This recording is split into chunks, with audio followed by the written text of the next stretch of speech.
যে আপনি আজকে প্রথম যদি শুনে থাকেন তো প্রথম, কিন্তু এটাই বাস্তব সত্য, একটা মানুষকে হত্যা করলে যা গুনাহ হবে, একটা মানুষ জেনা ব্যভিচারে লিপ্ত হলে যা গুনাহ হবে, একটা মানুষ সুদ খেলে যা গুনাহ হবে, একটা মানুষ ঘুষ খেলে যা গুনাহ হবে, একটা মানুষ বিড়ি সিগারেট খেলে যা গুনাহ হবে, একটা মানুষ মদ পান করলে যা গুনাহ হবে, তার চেয়ে হাজারো গুণ, শত গুণ, লাখো গুণ বেশি গুনাহ হবে এক ওয়াক্ত সালাত ইচ্ছাকৃত ছেড়ে দিলে। যদি প্রথম শুনে থাকেন তো প্রথম, কিন্তু কথা ঠিক। ইবনুল কাইয়িম রাহিমাহুল্লাহ লিখছেন, ইত্তাফাকাল আইম্মাহ, ইসলামের সকল ইমাম, সকল উলামায়ে কেরাম একমত, আল্লাহর সাথে শিরিক করার পরে আসমানের নিচে জমিনের উপরে সালাত ছেড়ে দেওয়ার চাইতে বড় কোনো গুনাহ পৃথিবীতে নাই।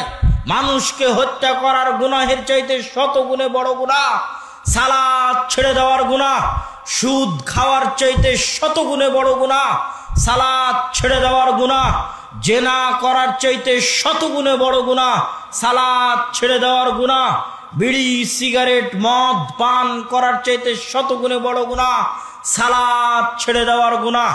কেন সালাত ছেড়ে দেওয়ার গুনাহ এত বড়? সালাত হচ্ছে আল্লাহর অর্ডার, সালাত হচ্ছে আল্লাহর আদেশ। আকিমুস সালাত, দুনিয়ার মানুষ নামাজ পড়ো, এটা আদেশ, এটা অর্ডার।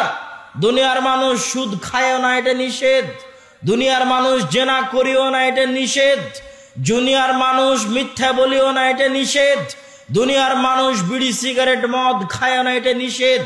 আরে মানুষ সালাত আদায় করো, এটা অর্ডার। আল্লাহর অর্ডার লঙ্ঘন করা, আল্লাহর নিষেধ অমান্য করার চাইতে শতগুণে বড় অপরাধ। আল্লাহর আদেশ অমান্য করা, আল্লাহর নিষেধ লঙ্ঘন করার চাইতে শতগুণে, হাজারো গুণে, লাখো গুণে বড় অপরাধ। আল্লাহ বলছেন সুদ খায় না, আল্লাহর নিষেধ। আল্লাহ বলছেন মানুষ নামাজ পড়ো, দিস ইজ অর্ডার, এটা আদেশ। এই জন্য রাসূল সাল্লাল্লাহু আলাইহি ওয়াসাল্লাম বলেছেন, আহাব্বুল আ'মাল ইনদাল্লাহ আল ফারাইজ, আল্লাহর নিকটে সবচেয়ে প্রিয় আমল হচ্ছে আল্লাহর অর্ডার, মানে যে ফরজ, যেটা ফরজ অর্ডার, ওটাই আল্লাহর কাছে সবচেয়ে প্রিয়। ওই কোটি টাকা দানের দরকার নাই, 5 ওয়াক্ত নামাজ পড়ো, মানে আল্লাহর অর্ডার মানলা, ফরজ অর্ডার, তুমি আল্লাহর সবচেয়ে বেশি প্রিয়। ওই 5 ওয়াক্ত ফরজ সালাতের যদি সুন্নাতও না থাকে, ওই 5 ওয়াক্ত ফরজ সালাতের যদি নফলও না থাকে, ওই 5 ওয়াক্ত ফরজ সালাতের সাথে যদি কোনো নফল ইবাদত সাদাকা দান কিছু না থাকে, তাহলে ওই মানুষ যার 5 ওয়াক্ত সালাত ঠিক নাই কোটি টাকা দান করে, যার 5 ওয়াক্ত সালাত ঠিক নাই বড় বড় মাদ্রাসা প্রতিষ্ঠানের ইয়েতিমের দায়িত্ব পালন করে, কোটি কোটি টাকা আল্লাহর রাস্তায় দান করে, খরচ করে, ইবাদত করে, নফল সিয়াম নফল সালাত মাঝে মধ্যে আদায় করে, কিন্তু 5 ওয়াক্ত সালাতের ঠিক নাই, ওর ইবাদত আল্লাহর কাছে অত গুরুত্ব, অত দামি, অত ভালোবাসার নয়, যত ভালোবাসা, যত প্রিয় যে আল্লাহর অর্ডার, ফরজ অর্ডার, 5 ওয়াক্ত নামাজ পড়তেই হবে। এই ফরজ অর্ডার যে মানে শুধুই যদি 5 ওয়াক্ত সালাত আদায় করে, ও আল্লাহর কাছে সবচেয়ে বেশি প্রিয়। ও কি আল্লাহ সবার আগে জান্নাত দিয়ে দিবে যে তুই সবার আগে জান্নাতে চলে যা? যদি আরেকজন কোটি টাকা দান করে তার চাইতে, যদি আরেকজন লাখ টাকা দান করে তার চাইতে, যদি আরেকজনের অনেক নফল সালাত নফল সিয়াম থাকে তার চাইতে, যে কিছুই করেনি খালি 5 ওয়াক্ত ফরজ সালাত আদায় করেছে, ও আগে জান্নাতে চলে যেতে পারে। কেন? ও কি মেনেছে বলেন তো? আল্লাহর অর্ডার, ফরজ অর্ডার মেনেছে। এটা আল্লাহর কাছে খুবই খুবই ভয়ঙ্কর যে মানুষে আল্লাহর অর্ডার অমান্য করবে, নিষেধ অমান্য করছে, অজুহাত পেশ করুক। আল্লাহ মনকে রক্ষা করতে পারেনি, জেনায় লিপ্ত হয়ে গেছে, মাফ করে দিন। আল্লাহ টাকার অনেক দরকার ছিল, ঘুষ খেয়ে নিয়েছে, মাফ করে দিন। অজুহাত পেশ করে আল্লাহর কাছে মাফ চাইতে পারে মানুষ, কিন্তু সালাত কোনো অজুহাত শুনবে না। কোনো অজুহাত পৃথিবীতে মানুষ পেশ করতে পারে, এই রকম কোন অজুহাত আল্লাহ বাকি রাখেননি যেটা সালাত ঠেকাতে পারে। এরকম কোন অজুহাত আল্লাহ সুবহানাহু ওয়া তাআলা বাকি রাখেননি যে অজুহাত দিয়ে মানুষে সালাত ঠেকাতে পারে, এরকম কোন অজুহাত আল্লাহ বাকি রাখেননি। অতএব সালাত যদি আদায় না হয় তাহলে আল্লাহ সুবহানাহু ওয়া তাআলা যতটা ক্ষিপ্ত হবেন, যতটা রাগান্বিত হবেন, আর সালাত ছেড়ে দেওয়ার গুনাহ যত বড় হবে, যত ভয়ঙ্কর হবে, যত বিপজ্জনক হবে। সুদ খাওয়ার গুনাহ অত ভয়ঙ্কর, অত বিপজ্জনক নয়। জেনা করার গুনাহ অত ভয়ঙ্কর, অত বিপজ্জনক নয়। মানুষকে হত্যা করে ফেলার গুনাহ অত ভয়ঙ্কর, অত বিপজ্জনক নয়।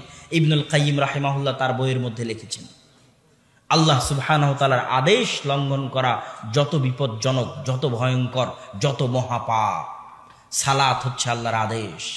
সম্মানিত উপস্থিতি, কেন সালাত এত গুরুত্বপূর্ণ, এত জরুরি, এত কঠিন ও কঠোরভাবে যে সালাত আদায় করতেই হবে? সালাত থেকে বাঁচার কোনো অজুহাত, কোনো বদল, কোনো কাফারা, কোনো ফিদিয়া কিছু নাই যেটা দিয়ে মানুষ সালাতের বদল তৈরি করতে পারে, সালাতের পাল্টা কিছু তৈরি করতে পারে। এই জন্য যে আল্লাহ সুবহানাহু ওয়া তাআলা পবিত্র কোরআন মাজিদে বলেছেন, ওয়া আকিমিস সালাতা লিযিকরি, হে মানুষ সালাত আদায় করো আমাকে স্মরণ করার জন্য। সালাত আদায় করো আমাকে স্মরণ করার জন্য, তথা আল্লাহ সুবহানাহু তাআলাকে স্মরণ করা লাখো গুণে, কোটি গুণে আল্লাহ সুবহানাহু তাআলাকে স্মরণ করা পুরো 24 ঘন্টার দিনে রাতে অন্তত পক্ষে, নিম্ন পক্ষে 5 বার আল্লাহ সুবহানাহু তাআলাকে স্মরণ করা, এর কোনো বিকল্প, ব্যতিক্রম কোনো রাস্তা নাই। আল্লাহ সুবহানাহু তাআলাকে স্মরণ করতে কি ওযু করা জরুরি? আপনাদের কি মনে হয়? ওই যে মহা আটলান্টিক সমুদ্রের মধ্যে কোনো নৌকা ডুবে যাচ্ছে, ওই নৌকায় আরোহী কোনো ব্যক্তির ওই ডুবন্ত নৌকা থেকে বাঁচার জন্য আল্লাহর কাছে দোয়া করছে, এখন ও কি ওযু করবে? ওর ওযু করার সময় আছে?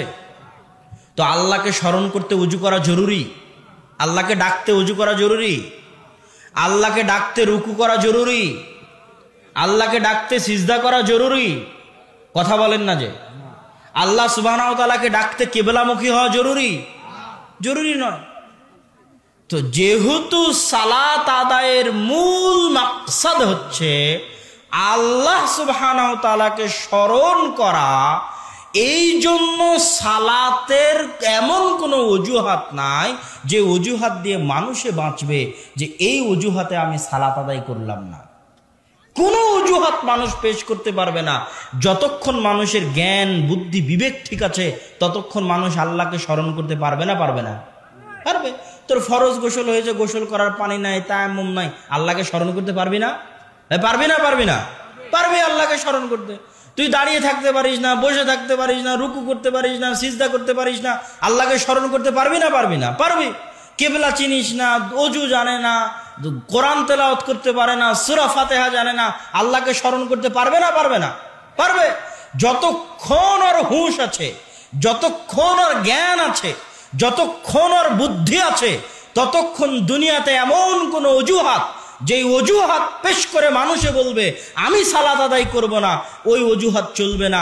এই জন্য যে সালাত আদায়ের মূল মাকসাদ আল্লাহকে ডাকা, আল্লাহকে স্মরণ করা, মানুষ 24 ঘন্টা যে কোনো পরিস্থিতিতে, যে কোনো জায়গায়, যে কোনো অবস্থায় আল্লাহকে স্মরণ করতে পারে। এই জন্য 5 ওয়াক্ত সালাতের মূল মাকসাদ হচ্ছে আল্লাহ সুবহানাহু ওয়া তাআলাকে স্মরণ করা।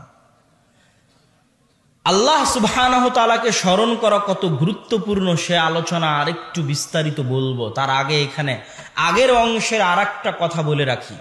ওই যে মানুষ সুদ খায়, ওই যে মানুষ ঘুষ খায়, যে মানুষ বিড়ি খায়, সিগারেট খায়,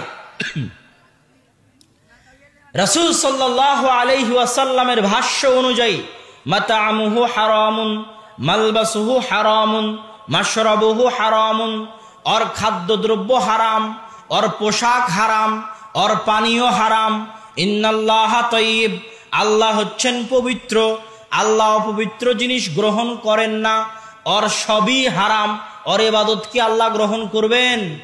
করবেন না। এখন ওই সুদখোর যদি বলে, ঘুষখোর যদি বলে, ব্যাংকে চাকরি করে যে সে বলে, যার সকাল থেকে সন্ধ্যা পর্যন্ত হারাম ইনকাম, বাড়ি হারাম ইনকামে, কাপড় হারাম ইনকামে, খাওয়া হারাম ইনকামে, ও যদি বলে আমার ইবাদতই কবুল হবে না তো কেন সালাত আদায় করব? বলতে পারে না? পারে না? রাসূল সাল্লাল্লাহু আলাইহি ওয়াসাল্লাম বলেছেন, কেউ যদি মাদক দ্রব্য, নেশাদার দ্রব্য পান করে 40 দিন তার ইবাদত আল্লাহর দরবারে কবুল হবে না। কেউ যদি বলে নেশাদার দ্রব্য পানকারী, মদ্যপায়ী, বিড়িখোর, সিগারেটখোর, গুলখোর, জর্দাখোর, মদখোর যদি বলে আমার ইবাদতই তো আল্লাহর দরবারে কবুল হবে না, সালাত কেন আদায় করব? মানুষে অজুহাত দাঁড় করায়, বিড়ি ছাড়তে পারেনি, সালাত আদায় করে কি করব? সিগারেটই ছাড়তে পারেনি, সালাত আদায় করে কি করব? আবার মানুষে আর এক মানুষকে খোটা দেয়, আরে তুই এই নামাজিকে দেখো, এই নামাজি নামাজও পড়ে আবার বিড়িও খায়। মানুষও খোটা দেয়, সেও নিজেকে ধোকা দেয়, বিড়ি ছাড়তে পারলাম না, নামাজ আদায় করে কি করব? খুবই ভয়ঙ্কর, খুবই ভয়ঙ্কর। ইবনুল কাইয়িম রাহিমাহুল্লাহ লিখছেন যে তুমি যদি ঘুষখোর হও, ঘুষ খেয়ে এসে নামাজ আদায় করো। তুমি যদি সুদখোর হও, কোটি টাকা সুদ খাওয়ার পরে সালাত আদায় করো। তুমি যদি জেনাকারী, ব্যভিচারী হও, পতিতালয় থেকে বের হয়ে সালাত আদায় করো।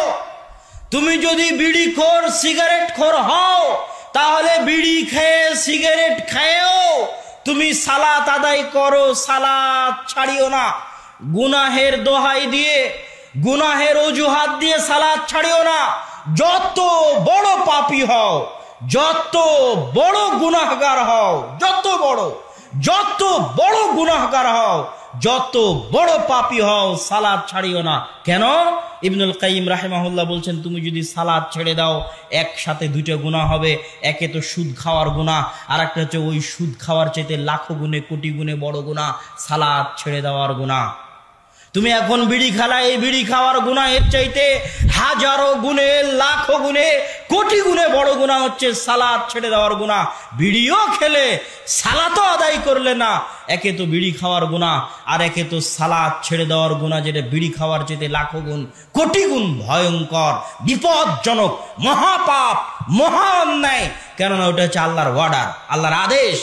আল্লাহর আদেশ তুমি মানতে বাধ্য, যে কোনো পরিস্থিতিতে, যে কোনো অবস্থায়, যেখানে থাকো না কেন।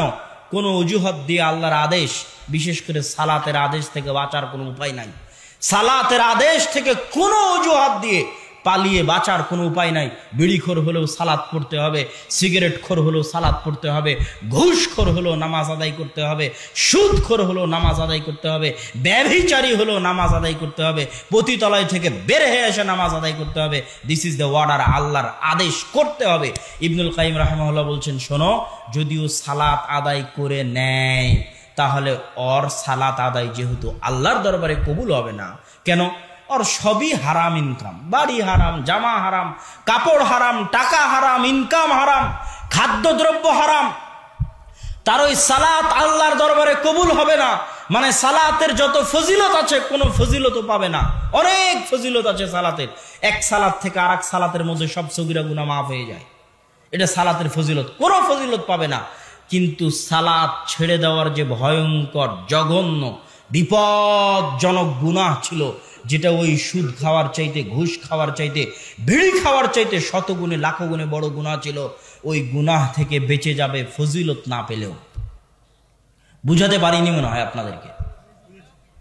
যদি আপনি বিড়ি খাওয়ার পরে সালাত আদায় না করেন, একসাথে দুইটা গুনাহ, বিড়ি খাওয়ার গুনাহ, বিড়ি খাওয়ার চাইতে শতগুণে, লাখো গুণে বড় গুনাহ সালাত ছেড়ে দেওয়ার গুনাহ।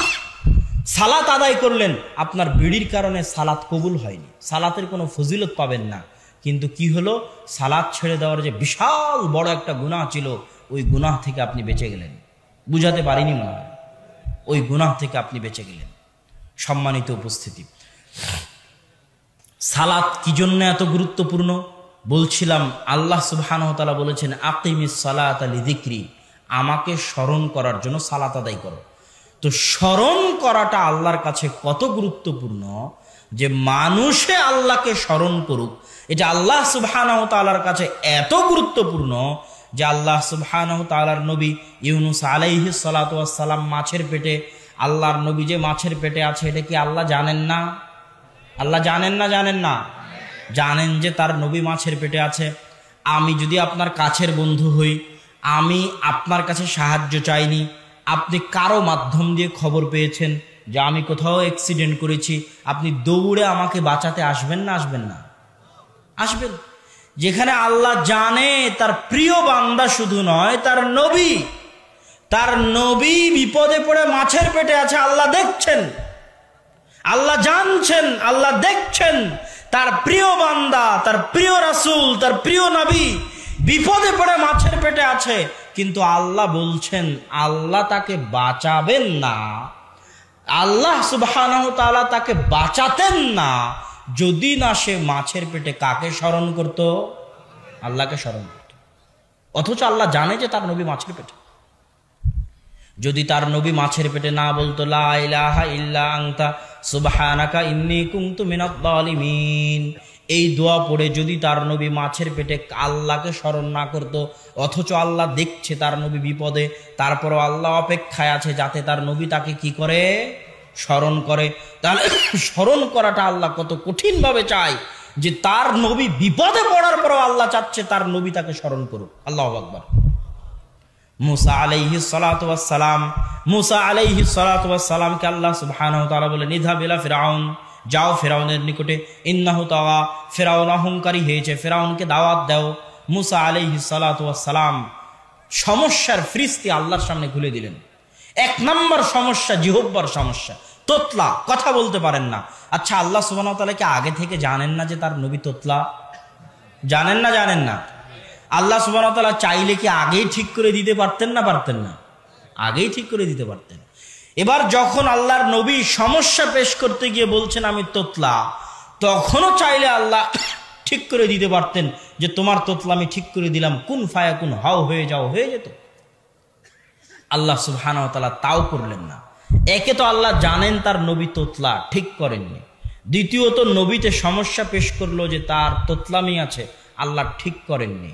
আল্লাহ এবার নবীকে পাল্টা শিখিয়ে দিচ্ছেন, মুসা যদি তোতলামি ঠিক করতে চাও, জিহ্বা ঠিক করতে চাও, তাহলে আমার কাছে দোয়া করো। যদিও তুমি আমার নবী, আমি জানি তুমি তোতলা, আমি চাইলে ঠিক করে দিতে পারতাম আগেই, আমি চাইলে এখনো ঠিক করে দিতে পারি, কিন্তু যতই তুমি আমার নবী হও, মুসা নবী হওয়ার পরও, তোমার সমস্যা জানার পরও, তোমার সমস্যা সমাধান করতে পারবো এই ক্ষমতা থাকার পরও তুমি আমার কাছে চাও, রব্বিশরাহ লি সাদরি ওয়া ইয়াসসির লি আমরি ওয়াহলুল উকদাতাম মিন লিসানি ইয়াফকাহু কওলি। আল্লাহু আকবার। যে নবীর সমস্যা জানার পরেও, সমাধান করে দিতে পারার ক্ষমতা থাকার পরেও আল্লাহ সুবহানাহু ওয়া তাআলা চাচ্ছেন যে নবী চাক আল্লাহর কাছে, স্মরণ করে আল্লাহকে ডাকুক, আল্লাহ গো রব্বিশরাহ লি সাদরি, আমার বক্ষকে প্রশস্ত করে দিন, ওয়া ইয়াসসির লি আমরি, আমার কাজকে সহজ করে দিন, আর আমার জিহ্বায় যে জড়তা আছে এই জড়তা দূর করে দিন, যাতে মানুষ আমার কথা বুঝতে পারে। মুসা এইভাবে আমার কাছে চাও, আমার কাছে দোয়া করো, আমার ক্ষমতা আছে ঠিক করে দিতে পারি, কিন্তু আমি আল্লাহ চাওয়াকে, আমাকে স্মরণ করাকে এত পছন্দ করি যে নবী তার সমস্যা ঠিক করবে এটা আমি জানার পরেও নবী যেন আমার কাছে চেয়ে চেয়ে দোয়া করে। আল্লাহু আকবার। মুসা আলাইহিস সালাতু ওয়াস সালামের সব সমস্যা আল্লাহ সমাধান করে দিলেন। মুসা আলাইহিস সালাতু ওয়াস সালামের জিহ্বা আল্লাহ ঠিক করে দিলেন, হাতে একটা লাঠি দিয়ে দিলেন, লাঠি ছাড়লে সাপ হয়, গোটা পৃথিবী খেয়ে নিতে পারবে এরকম লাঠি। হাত বগলে দিয়ে বের করলে হাত জলজল করে। ভাইকে সাথে দিয়ে দিলেন পরামর্শদাতা হিসেবে, কতগুলো কাজ করে দিলেন। জিহ্বা ঠিক করে দিলেন, লাঠি দিলেন, হাতের মজেজা দিলেন, ভাইকে সহযোগী হিসেবে দিলেন। এত কিছু দেওয়ার পরে আল্লাহ সুবহানাহু ওয়া তাআলা বলছেন ওয়ালা তানিয়া ফি যিকরি, সব দিয়েছি, কিন্তু সব পাওয়ার পরে যদি আমি আল্লাহ আমাকে ডাকতে ভুলে যাও, আমি আল্লাহ আমাকে স্মরণ করতে ভুলে যাও, এগুলো একটা কিছু কোনো কাজ করবে না, কোনো উপকারে আসবে না। এগুলো সব যদি ঠিক রাখতে চাও তাহলে এক নাম্বার শর্ত, তুমি যতই নবী হও, যতই আমি তোমাকে ভালোবাসি, যতই আমি তোমাকে মজেজা দিই কেন, তোমার এক নাম্বার কাজ হচ্ছে আমাকে ডাকতে থাকা, স্মরণ করতে থাকা। আল্লাহু আকবার। সম্মানিত উপস্থিতি, আল্লাহ সুবহানাহু তাআলা, আল্লাহ সুবহানাহু তাআলা কি পরিমাণ চান যে মানুষ আল্লাহ সুবহানাহু তাআলাকে স্মরণ করুক। এটা শুধু মানুষের চাওয়া নয়, এটা মানুষের প্রয়োজন, এটা শুধু আল্লাহর চাওয়া নয়, এটা মানুষেরও প্রয়োজন। কি জন্য? আমার এবং আপনার যে শরীর আছে, এই শরীর দুনিয়াতে রক্ত মাংস দিয়ে তৈরি হয়েছে, দুনিয়ার খাবার খেয়ে তৈরি হয়েছে, কিন্তু আমার এবং আপনার ভিতরে যে রূহ আছে, এটা কি রক্ত মাংস দিয়ে তৈরি? এটা কি দুনিয়াতে তৈরি? এটা ৪৪ দিন ফেরেশতা আসমান থেকে নিয়ে এসে মায়ের পেটে ফুঁকে দিয়ে গেছে। এটা সেই রূহ। এই রূহ বের হয়ে যাবে। এই রূহের ওপর মানুষ অত্যাচার করে গুনাহ দিয়ে। রব্বানা যালামনা আনফুসানা, হে আল্লাহ আমরা আমাদের আত্মার উপর অত্যাচার করেছি। আল্লাহ বলেননি যে আল্লাহ গুনাহ করেছি, গুনাহ করার কথা আল্লাহ সুবহানাহু ওয়া তাআলা বলেননি, বলেছেন আল্লাহ অত্যাচার করেছি আত্মার উপর, নফসের উপর অত্যাচার করেছি। আপনি বলবেন কই, আমি তো বুঝি না যে আমি আমার আত্মার উপর অত্যাচার করছি। আমি উত্তরে বলবো, আপনার আত্মাকে আপনি কবে সময় দিয়েছেন যে আপনি বুঝবেন আপনার আত্মার উপর আপনি অত্যাচার করছেন? কবে, কোন দিন সময় দিয়েছে?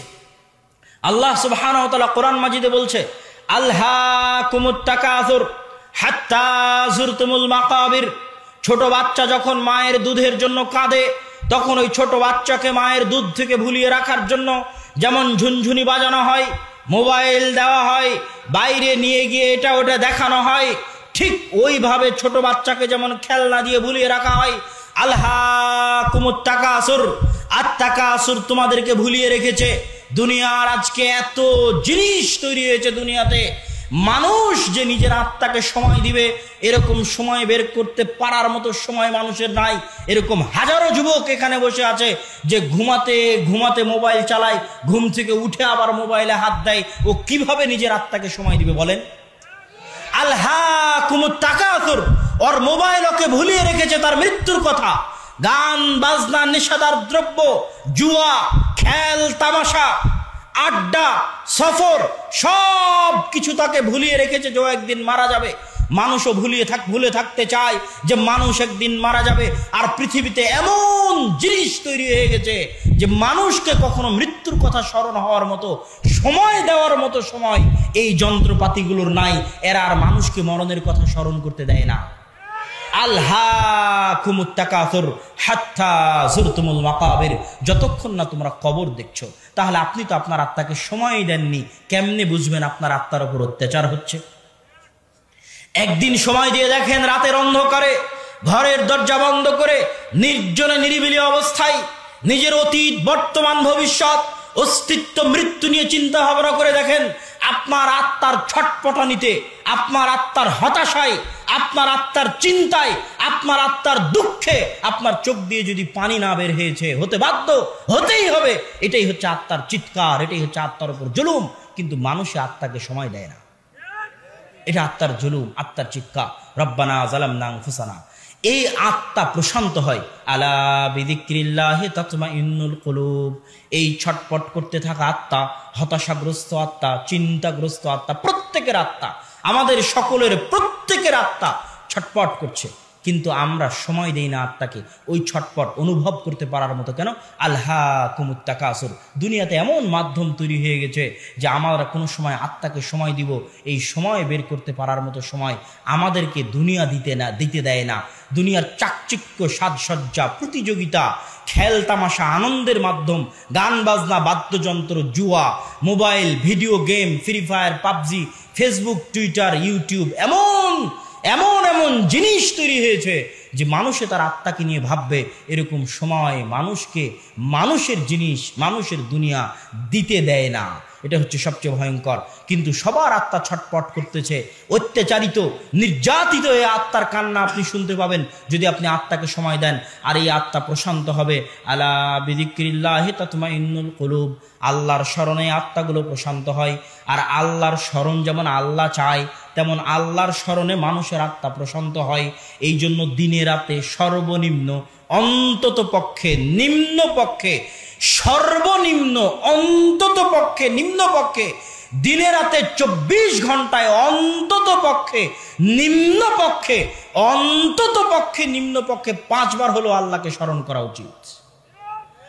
যে মানুষ দিনে রাতে 24 ঘন্টায় সর্বনিম্ন পক্ষে 5 বার তার প্রতিপালককে স্মরণ করতে পারে না, তার সৃষ্টিকর্তাকে স্মরণ করতে পারে না, তার সাথে তার সৃষ্টিকর্তার আর কোনো কানেকশন বাকি থাকে না, কোনো সম্পর্ক বাকি থাকে না। আর যার সাথে যার সৃষ্টিকর্তার সম্পর্ক নাই, সৃষ্টিকর্তার যোগাযোগ নাই, ওই ইয়তীম। কেমন ইয়তীম? যার বাপ মারা গেছে তার চেয়ে বড় ইয়তীম যার আল্লাহ নাই। আল্লাহু আকবার। যার বাপ মারা গেছে তার চেয়ে বড় ইয়তীম যার তার নিজের প্রতিপালক, নিজের সৃষ্টিকর্তার সাথে সম্পর্ক নাই, যোগাযোগ নাই। ওই সম্পর্ক সালাত ছাড়া সম্ভব নয়।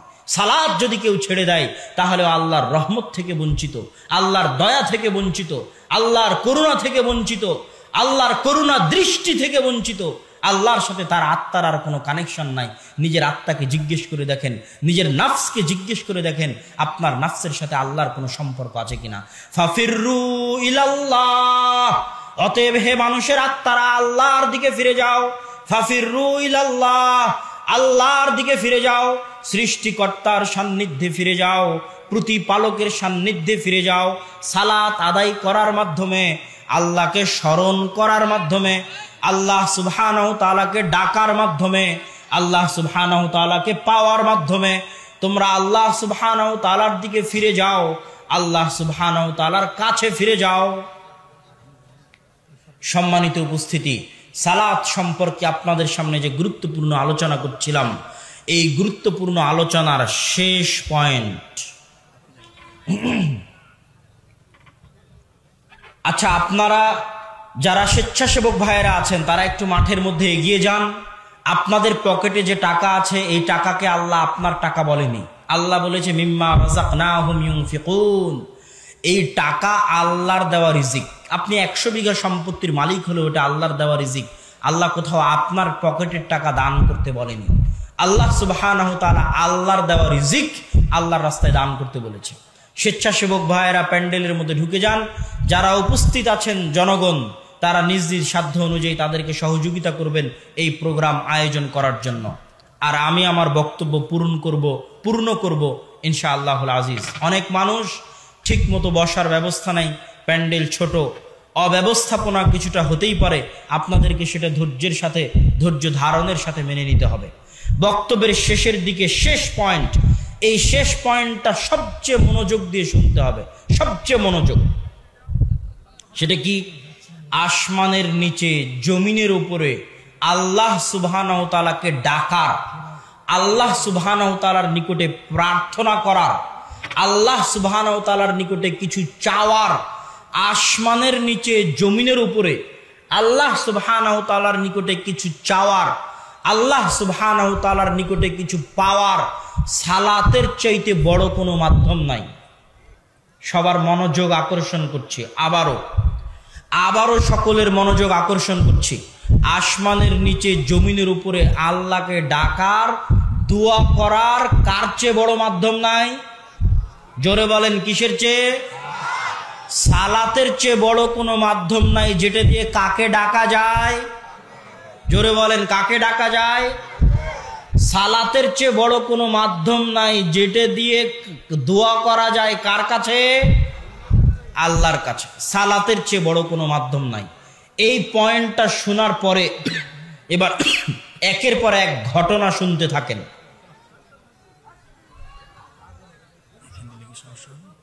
কোনো সমস্যা নেই।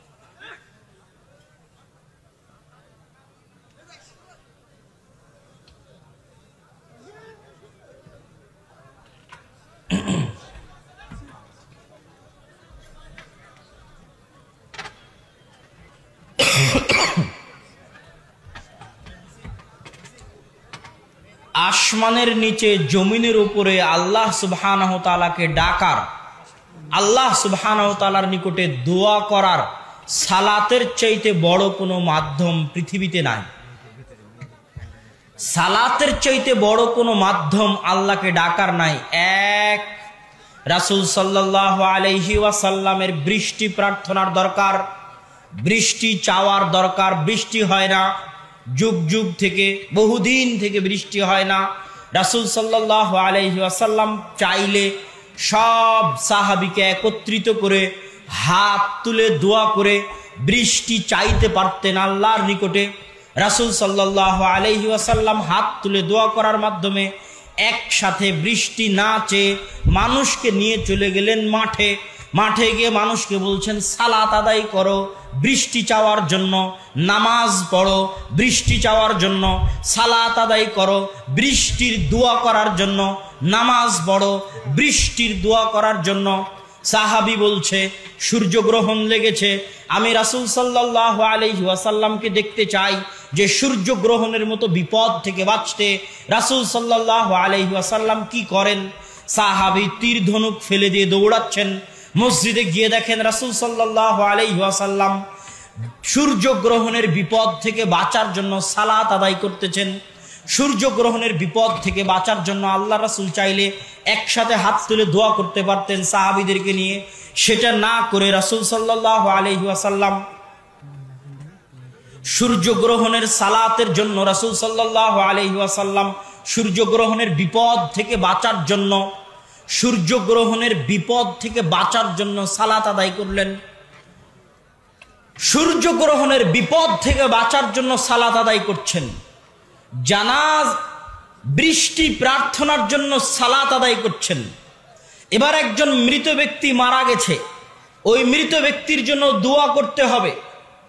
রাসূল সাল্লাল্লাহু আলাইহি ওয়াসাল্লাম মৃত ব্যক্তির জন্য দোয়া করবেন, তো সাহাবীদেরকে নিয়ে একত্রিত হয়ে একসাথে হাত তুলে কবরের পাশে দোয়া করতে পারতেন না এ কথা নয়। সব সাহাবীকে নিয়ে একত্রিত হয়ে কবরের পাশে দোয়া করা সহজ ছিল, কিন্তু রাসূল সাল্লাল্লাহু আলাইহি ওয়াসাল্লাম সব সাহাবীকে কবরের পাশে একত্রিত করে একসাথে হাত তুলে দোয়া না করে মানুষকে বললেন, এই তোমরা নামাজ পড়ো, মৃত ব্যক্তির দোয়া করার জন্য সালাত আদায় করো, মৃত ব্যক্তির জন্য দোয়া করতে হবে।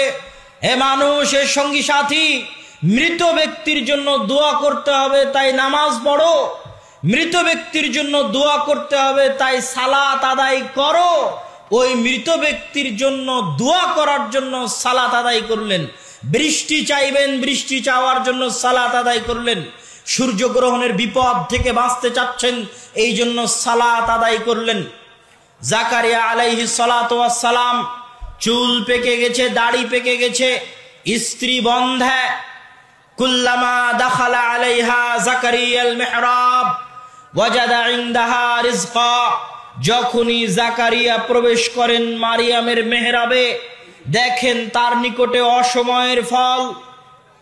তখন তিনি জিজ্ঞেস করেন, মারিয়াম আন্না লাকি হাদা, কোথায় থেকে আসে অসময়ের ফল? ক্বালাত হিয়া মিন ইনদিল্লাহ, এই অসময়ের ফল আল্লাহর নিকট থেকে, আল্লাহর পক্ষ থেকে আসে। ইন্নাল্লাহা ইয়ারযুকু মান ইয়াশা বিগাইরি হিসাব, আল্লাহ যাকে, মানুষ বিপদে পড়লে ফোন দিলে আর 5টা মানুষ রেডি থাকে উদ্ধার করার জন্য, কিন্তু আল্লাহর নবীর প্রিয় নবী খলিলুর রহমান, আল্লাহর বন্ধু, তার প্রথম স্ত্রী সারা বিপদে আছে। ইজ্জত বাঁচানোর দরকার, আব্রু বাঁচানোর দরকার, সম্মান বাঁচানোর দরকার, সতীত্ব বাঁচানোর দরকার, কিন্তু আসমানের নিচে জমিনের উপরে কেউ নাই যে তাকে উদ্ধার করতে পারে, কেউ নাই যে তাকে বাঁচাতে পারে, একমাত্র সাহায্যকারী আল্লাহ। ওই রকম কঠিন পরিস্থিতিতে একজন সতী নারী, একজন সাধবী নারী, একজন নিজের লজ্জাস্থান হেফাজতকারী নারী আল্লাহর কাছে ভিক্ষা চাইবে নিজের লজ্জাস্থানের পবিত্রতা, আল্লাহর কাছে ভিক্ষা চাইবে নিজের আব্রুর পবিত্রতা, আল্লাহর কাছে ভিক্ষা চাইবে নিজের সম্মানের পবিত্রতা। এই ভিক্ষা চাওয়ার জন্য দোয়া করবে, দোয়া করার জন্য সালাতে দাঁড়িয়ে গেল। আল্লাহু আকবার। এবার আপনাকে বলি, সালাত শব্দের অর্থ কি বলেন তো? জোরে বলেন, সালাত শব্দের অর্থ কি? দোয়া করা। মানে আমরা যখন আল্লাহু আকবার বলে সালাত শুরু করি, তখন কি শুরু করি? জোরে বলেন, কি শুরু করি? আর যখন আসসালামু আলাইকুম বলে সালাত শেষ করি, তখন কি শেষ করি? কি শেষ করি? জোরে বলেন, কি শেষ করি? এখন এই দোয়া পৃথিবীতে আসমানের নিচে জমিনের উপরে আল্লাহর কাছে চাওয়ার সবচেয়ে বড় মাধ্যম, দোয়া করার সবচেয়ে বড় মাধ্যম সালাত। বৃষ্টি চাইবে নবী মুহাম্মদ, দোয়া করবে আল্লাহর কাছে বৃষ্টি চাওয়ার জন্য, সালাত আদায় করলেন। সূর্যগ্রহণের বিপদ থেকে বাঁচবেন, সালাত আদায় করলেন, মানুষের মৃত ব্যক্তির জন্য দোয়া করবেন, সালাত আদায় করবেন, নবী জাকারিয়ার সন্তানের দরকার দোয়া করবেন, সালাত আদায় করলেন, সারার ইজ্জতের হেফাজতের দরকার দোয়া করবেন, সালাত আদায় করলেন। আর আমার এবং আপনার গ্রামের মানুষ বলছে সালাত শেষ হওয়ার পরে যে হুজুর দোয়া করালো না, এই কথা বলা মানে ওই সালাতের অপমান করা, ওই সালাতের অপমান। যেই সালাত আসমানের নিচে জমিনের উপর কিসের সবচেয়ে বড় মাধ্যম?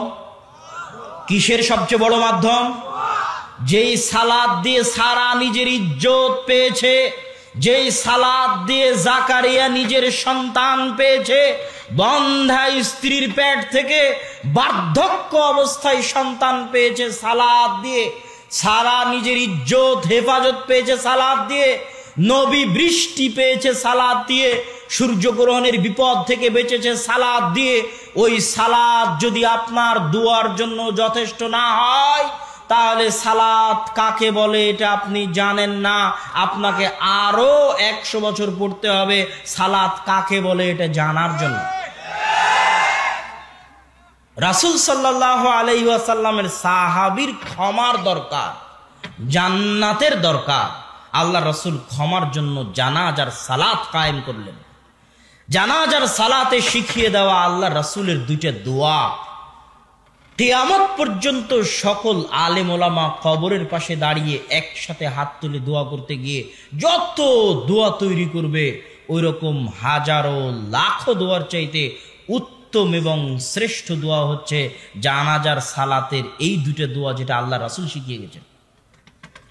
আল্লাহর রাসূল দোয়া করার জন্য সালাত দিয়ে গেলেন। ওই সালাত যদি আপনার দোয়ার জন্য যথেষ্ট না হয়, মৃত ব্যক্তির দোয়া করার জন্য আল্লাহর রাসূলের দেওয়া সালাত যদি যথেষ্ট না হয়, তাহলে আপনি যদি বলেন যে দোয়া হলো না, হুজুরে দোয়া করলো না, তাহলে আপনি জানাজার সালাতকে অপমান করলেন। জানাজার সালাতের অপমান বরদাস্ত করার মতো নয়। জানাজার সালাতের অপমান আপনি কোন সাহসে, কোন বুদ্ধিতে, কোন হুঁশে জানাজার সালাতের অপমান করছেন? বলছেন দোয়া হয়নি। নাউযুবিল্লাহ ওয়াল ইয়াজ বিল্লাহ। দোয়া করার জন্যই তো জানাজার সালাত দেওয়া হয়েছে। এখন আপনার জানাজার সালাতের দোয়া মুখস্থ নাই, সেটা আপনার ব্যর্থতা। ওই জানাজার সালাতে দাঁড়িয়ে মৃত ব্যক্তির জন্য দোয়া করলে দোয়া যেই পরিমাণ কবুল হবে, ওই কবরের পাশে সবাই মিলে একসাথে দাঁড়িয়ে দোয়া করলে ওই দোয়া ওইভাবে কবুল হবে না। আল্লাহর কাছে কবুল হওয়ার জন্য সবচেয়ে বড় মাধ্যম হচ্ছে দোয়া চাওয়ার সালাত। সম্মানিত উপস্থিতি, সালাতের আলোচনার শেষে চলে এসেছে। আল্লাহ রব্বি জাআলনি মুকিমাস সালাহ ওয়া মিন যুররিয়াতি। আল্লাহ সুবহানাহু ওয়া তাআলা যেন আমাদেরকে এবং আমাদের বংশধরকে 5 ওয়াক্ত সালাত আদায়কারী হওয়ার তৌফিক দান করেন। আল্লাহুম্মা আমিন। সালাতের আলোচনার আরো একটা অংশ ছুটে গেছে, যেখানে আমি বিস্তারিত সালাতের আলোচনা করেছি, সেখান থেকে শুনে নেবেন। সেটা হচ্ছে শয়তানের ষড়যন্ত্র থেকে বাঁচার জন্য সালাতের ভূমিকা কি, সে আলোচনা থেকে শুনে নেবেন। আল্লাহ সুবহানাহু ওয়া তাআলা আপনাদের তৌফিক দান করুক। ওয়া আখিরু দাওয়ানা আনিল হামদুলিল্লাহি রাব্বিল আলামিন। তবে যাওয়ার আগে কিছুই না নিয়ে যেতে পারলে মাসিক আল ইতিসাম নিয়ে যাবেন। আর সালাতের উপর চমৎকার বই রাসূল সাল্লাল্লাহু আলাইহি ওয়াসাল্লামের সালাত বনাম প্রচলিত সালাত, এই বইটি গ্রামের মানুষের জন্য, সাধারণ মানুষের জন্য সহজ সরল গ্রাম্য সাবলীল ভাষায়, কোনো মারপ্যাচ ছাড়া সহজ ভাষায় লেখা এই বইটি আপনারা সংগ্রহ করবেন এবং মাসিক আল ইতিসাম সংগ্রহ করে নিয়ে যাবেন। এবং ছোট বাচ্চা কিশোরদের জন্য, ছোট বাচ্চাও তো নয়, কিশোর এবং যুবকদের জন্য কিশোলয় নামে একটা পত্রিকা বের হয় জামিয়া সালাফিয়া থেকে, ওটাও নেওয়ার জন্য যুবক এবং শিশু কিশোররা অবশ্যই অংশগ্রহণ করবেন। আগামী 11ই মার্চ আল জামিয়া সালাফিয়া দিনাজপুরের উদ্বোধন। দিনাজপুরের মাটিতে রংপুর বিভাগের জন্য 15 বিঘা জমির উপর। উক্ত উদ্বোধনে যদি আপনাদের পক্ষে অংশগ্রহণ করা সম্ভব হয়, দাওয়াত দিলাম, অংশগ্রহণ করার চেষ্টা করবেন। সম্ভব না হলে দোয়া করবেন আল্লাহ সুবহানাহু ওয়া তাআলা যেন কবুল করে। আল্লাহুম্মা আমিন। ওয়া আখিরু দাওয়ানা আনিল হামদুলিল্লাহি রাব্বিল আলামিন। আসসালামু আলাইকুম ওয়া রাহমাতুল্লাহি ওয়া বারাকাতুহু।